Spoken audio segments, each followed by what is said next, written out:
오늘 우리에게 주시는 하나님 말씀은 마태복음 19장 3절부터 12절까지입니다.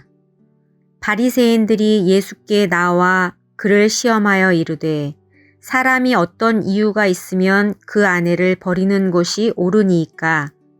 예수께서 대답하여 이르시되 사람을 지으신 이가 본래 그들을 남자와 여자로 지으시고 말씀하시기를 그러므로 사람이 그 부모를 떠나서 아내에게 합하여 그 둘이 한 몸이 될지니라 하신 것을 읽지 못하였느냐.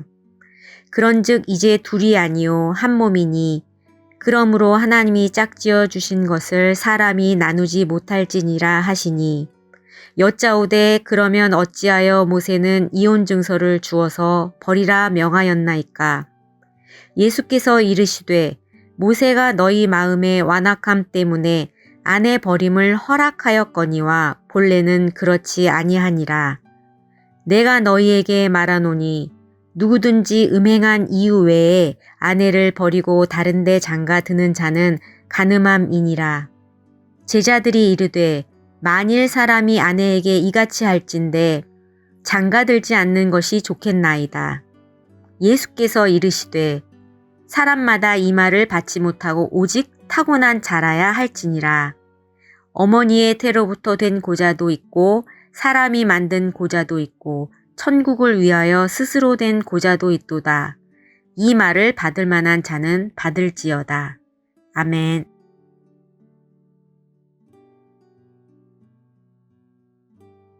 오늘 본문에서 바리새인들은 예수님께 이혼에 대한 질문을 던지며 시험합니다. 이는 단순한 신학적 호기심이 아니라 예수님을 함정에 빠뜨리기 위한 의도였습니다. 당시 유대 사회에는 이혼에 관한 두 가지 주요 해석이 있었습니다. 힐렐 학파는 사소한 이유로도 이혼이 가능하다고 주장했고, 샴마이 학파는 심각한 부정행위가 있을 때만 이혼이 가능하다고 주장했습니다. 그러나 오늘 본문의 예수님은 이러한 단순한 율법적 논쟁을 넘어서 하나님의 창조 질서를 상기시키며 혼인의 본질적 의미를 가르쳐 주십니다. 우리는 이 말씀을 통해 결혼의 신성한 의미와 하나님이 원하시는 삶의 방향을 깨닫고 오늘날 위기에 처한 가정과 결혼 제도 속에서 어떻게 그리스도인으로서 바른 태도를 가져야 할지 함께 살펴보고자 합니다. 먼저 3절 말씀에서 바리새인들은 어떠한 이유가 있으면 아내를 버리는 것이 옳으니까? 라고 묻습니다. 이 질문은 일견 순수해 보이지만 실상은 예수님을 함정에 빠뜨리기 위한 교묘한 시도였습니다. 만약 예수님이 어느 한쪽의 해석을 지지하면 다른 반쪽에 반감을 살 것이고, 율법에 대한 새로운 해석을 내놓으신다면 모세의 권위에 도전하는 것으로 비난받을 수 있었기 때문입니다. 그러나 예수님은 그들의 의도를 꿰뚫어 보시고 논쟁의 차원을 완전히 달리 하셨습니다.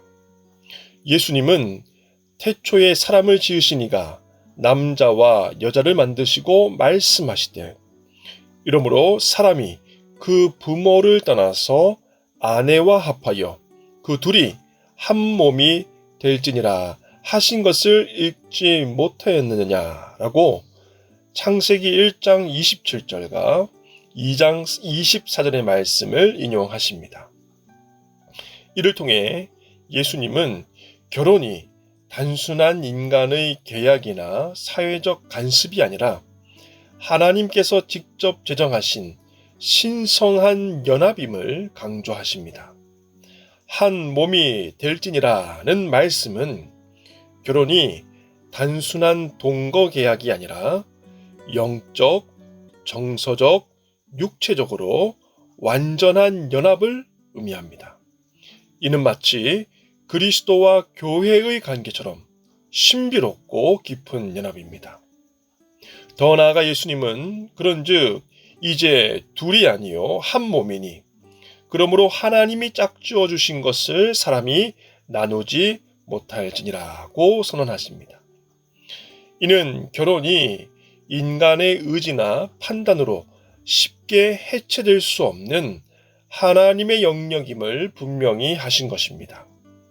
결혼은 하나님께서 짝지어 주신 신성한 연합이기에 인간의 편이나 감정적 변화에 따라 임의로 끊어서는 안 된다는 엄중한 가르침입니다. 이러한 예수님의 가르침은 오늘날 결혼을 단순한 개인적 계약이나 감정의 표현으로 여기는 세속적 관점에 중요한 도전을 제시합니다. 결혼은 단순히 두 사람이 서로 사랑한다는 감정에 기초한 것이 아니라 하나님의 창조 질서 안에서 이루어지는 영원한 연합입니다. 따라서 우리는 결혼의 신성함을 존중하고 하나님께서 세우신 이 연합을 소중히 지켜나가야 합니다. 7절 말씀에서 바리새인들은 예수님의 대답에 이와 같이 반문합니다. 그러면 어찌하여 모세는 이혼 증서를 주어서 내보내라 명하였나이까? 이는 신명기 24장 1절에 근거한 질문이었습니다. 당시 이혼 증서의 주요 목적은 이혼당한 여성을 보호하기 위한 것이었습니다. 증서가 없으면 여성은 사회적으로 버림받은 상태가 되어 재혼도 할 수 없고 생계를 유지하기도 어려웠기 때문입니다.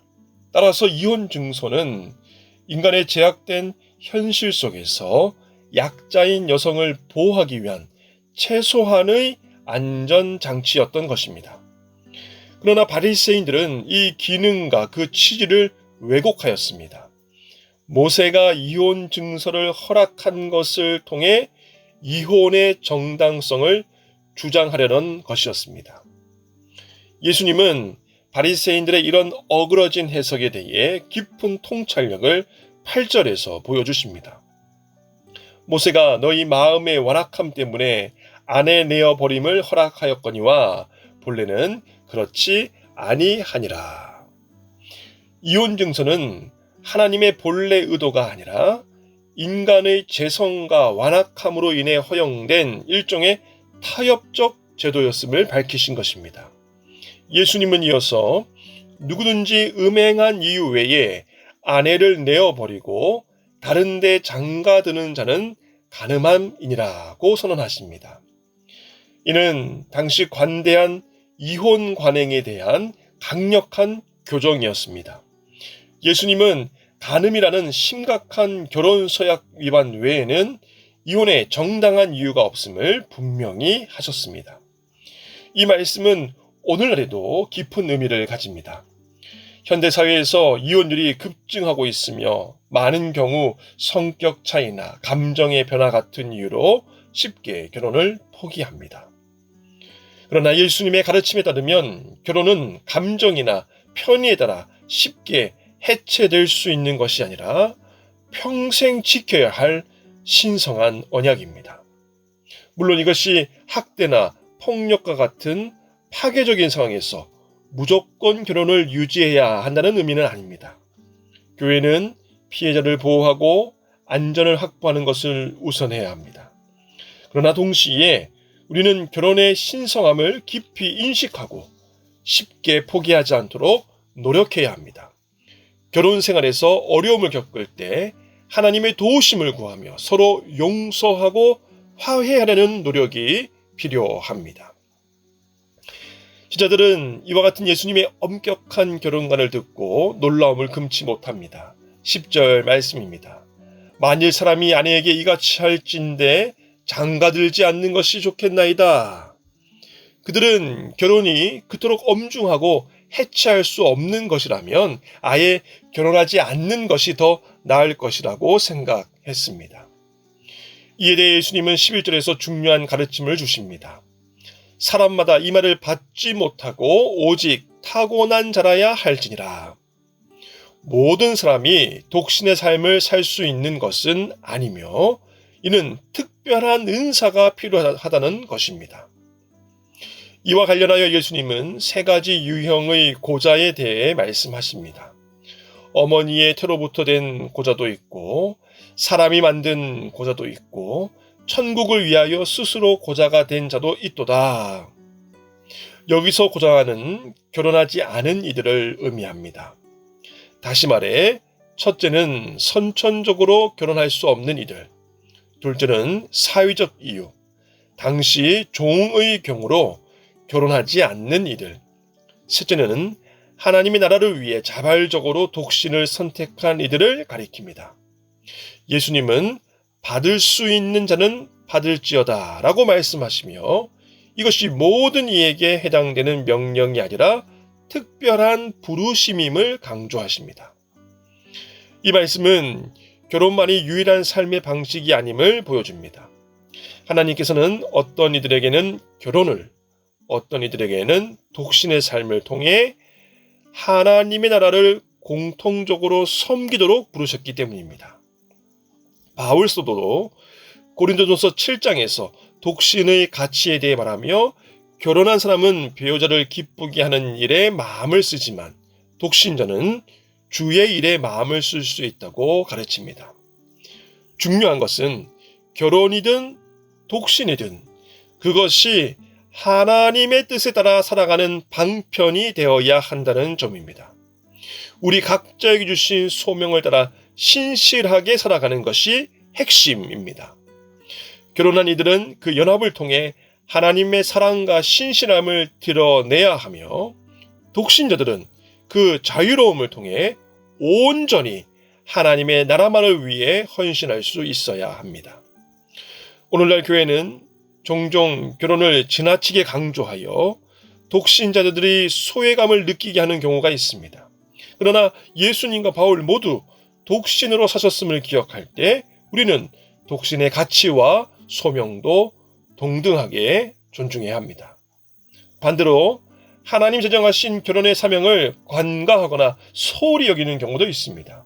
이는 창조의 원리를 왜곡하는 어리석은 모습입니다.